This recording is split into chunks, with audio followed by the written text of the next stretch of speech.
কম্বলে ঘুমায় নাই, বাবার সাথে আর কোনোদিন একসাথে শয় নাই। কিন্তু ওই দিন, বিয়ের দিন, ছোট্ট মাসুম বাচ্চার মতো ওই মেয়েটা যখন বাবাকে জড়িয়ে ধরে বলে বাবা বাবা বলে ডাকে রে, ওই বাবা আর সহ্য করতে পারে না। বাবা নিজের উঠ কামড়ায় একবার মাথাটা আকাশের দিকে তুলে চোখের পানিগুলো মুছে একবার মাথাটা নিচ দিকে দেয়, উঠ কামড়ায়, কান্না সামাল দিতে পারে না। বাবা কামলা এমনি করে কান্না সামাল দিতে পারে না। ওই বাবাকে দেখা গিয়েছে রে, আমি তো দেখেছি অনেক সময় অনেক বাবা স্বামীর হাতে তুলতে গিয়ে অনেক বাবা সেখানেই মৃত্যু হয়ে গিয়েছে, ঠিক কিনা? আমার বাবা রে, ওই মহিলা ডাক দিয়ে বলে আমি বিয়ের রাত্রিতে সমস্ত মানুষ আনন্দ করেছে, কিন্তু আমার মা আমার বাবা আনন্দ করে নাই, চোখের পানি ফেলে ফেলে বিদায় দিয়েছে রে। আমি আজকের ফোন দিয়ে ওই মাকে ওই বাবাকে আর কাঁদাইতে পারবো না, কাঁদাইতে পারবো না।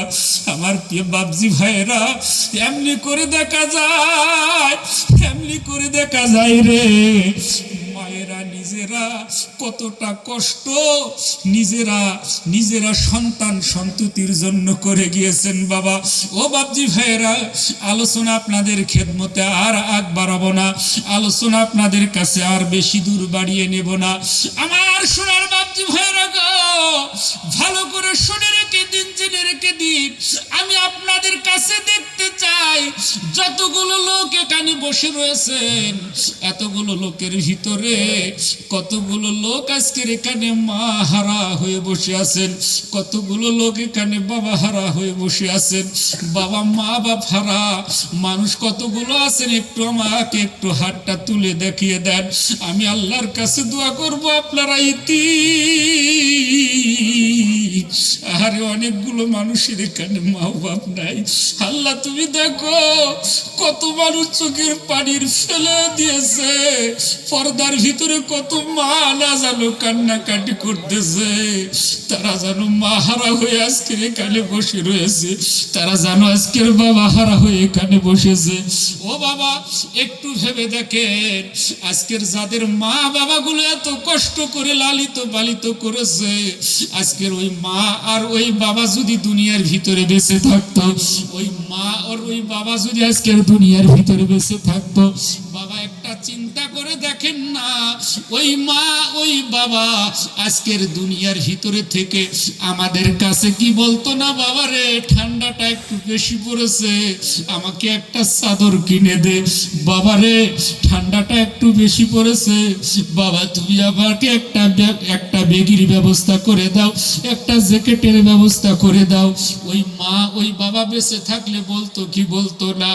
ও বাবা আজকের ওই মা ওই বাবা আর দুনিয়াতে নাই, সারা জীবন আপনার কাছে চাবে না, সারা জীবন আপনার কাছে বলবে না বাবারে আমাকে একটা বেগি দে, বাবারে আমাকে একটা জ্যাকেট দে, একটা কম্বল দে, বাবা আমাকে একটা চাদর কিনে দে, বলবেন না। ওই মা বাবা হারা ইতিম মানুষগুলোর কাছে আমি আজকের একটা আমার হাতটা পেতে দেব, আমি আপনাদের জায়গার ছেলে, কিন্তু কি হাতের একটা বরকত আছে বাবা, এই হাত যত জায়গায় পেতে দিয়েছি মানুষ আমাকে খালি হাতে ফিরায় নাই বাবা, আমি আজকের আপনাদেরকে এই হাতটা তাক বাড়িয়ে দিয়ে বলবো বাবা, ওই মাকে কবরের ভিতরে খুশি রাখার জন্য, ওই বাবাকে কবরের ভিতরে খুশি রাখার জন্য কোন মানুষ এমন কোন দরদি আছেন কি যে এই ঈদগাহটাকে সুন্দরভাবে সাজানোর জন্য, এই ঈদগাহটাকে সুন্দরভাবে গুছানোর জন্য 5,000 টাকা এক বছরে দেনেওয়ালা এমন কোন মানুষ আছেন? যদি ওই দয়ার হাতটা একটু দেখিয়ে দেন, আমি তার মায়ের জন্য, তার বাবার জন্য প্রাণ খুলে দোয়া করব, আমি তার জন্য আমার মন থেকে দোয়া করব, যেন আল্লাহ পাক রব্বুল আলামিন তার কামাইয়ের ভিতরে রোজগার দিয়ে দেয়,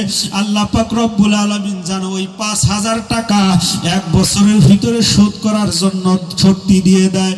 এমন কোন দরদি মানুষ আছেন কি বাবা? নিজের মায়ের কথা আজকের শুনলেন, বাবার দুঃখের কথা শুনলেন, ওই মা বাবাকে কবরের ভিতরে খুশি রাখার জন্য 5,000 টাকা 1 বছরের মধ্যে দিবেন বাবা। আছেন কি? আছেন বাবা? প্রথম হাটটা একটু দেখতে চাই, প্রথম হাটটা নারায়ে তাকবীর।